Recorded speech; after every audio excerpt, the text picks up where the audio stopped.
Welcome back, long time no see. In this video I want to talk to you about a very important concept called Docstrings. Now if you haven't subscribed to the channel, kindly hit the subscribe button, and it will mean a lot to me if you can hit the like button. Now if we use the length function right here and then we hover over it, we will see some information being displayed that return the number of items in a container. That is what the length function does, right? So without this information, it would be hard to know what the length function does. And then in the beginning of this lesson, I talked to you about a particular utility that you can use to check the documentation about a particular function, right? So if you use a docstring right here, and then we run this, we are getting the information about the length function, return the number of items in a container. And if you also remember, we said you can use the help utility to know the information or documentation about a particular function. So all that we want to do in this video is that we want to learn how to write a documentation like this, all right, a documentation about our function. So let's write a simple function that checks if a number is even or not, and then we will write a simple documentation about our function. So here I want to check if num modulo 2 equals 0. All right, then we should return true, and we want to return false otherwise. Okay, this is just our function, and then we want to print is, and let's pass in, let's say 7 here. Let's run this and see if our function is working. We are getting false, saying 7 is not an even number. Now if you hover over our function right now, you see we are not getting any information about the function.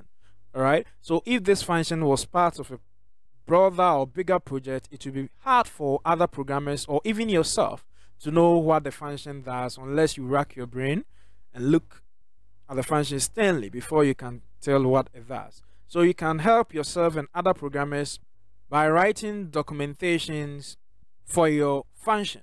All right, so that is called docstring, that is documentation strings, and it should always come right after your function definition, that is after the first line. Okay, and then you can use whether single or double quote, but it should be triple.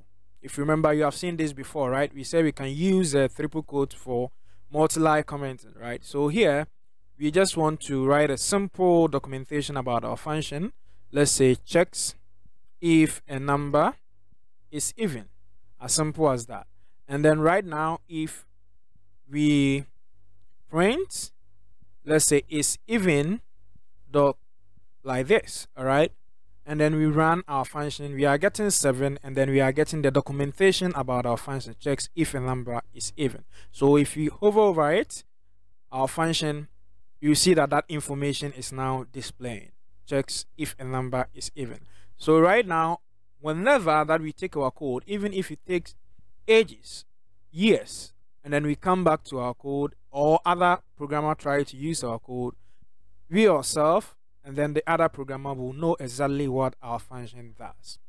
We also have a very nice way of writing documentation. So based on the information that you are giving to your function, that you have written in your function, if you write double quotes like this or single quotes being triple like this, and then you hit the enter on your keyboard, right, PyCharm or the Python interpreter will just provide some specifications for you to just write your information in there.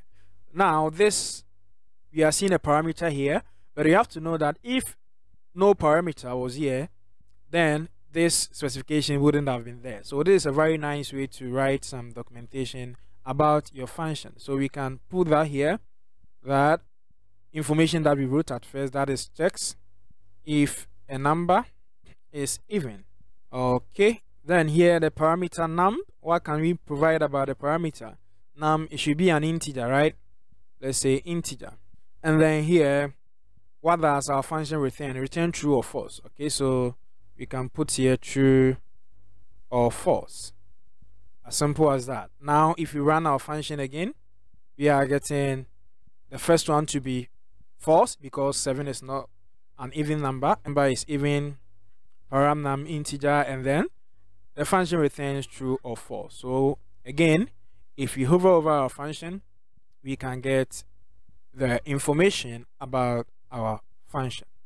As you progress in our programming journey, you learn better ways of writing a documentation about your function. So if we put, let's say, another number here, let's check if our code is working correctly, and then we get through, because 10 is an even number.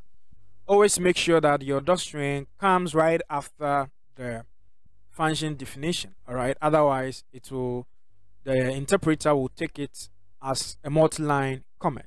Bye bye for now. See you in the next video where we build another project, okay, a palindrome checker. Bye bye. See you in the next video.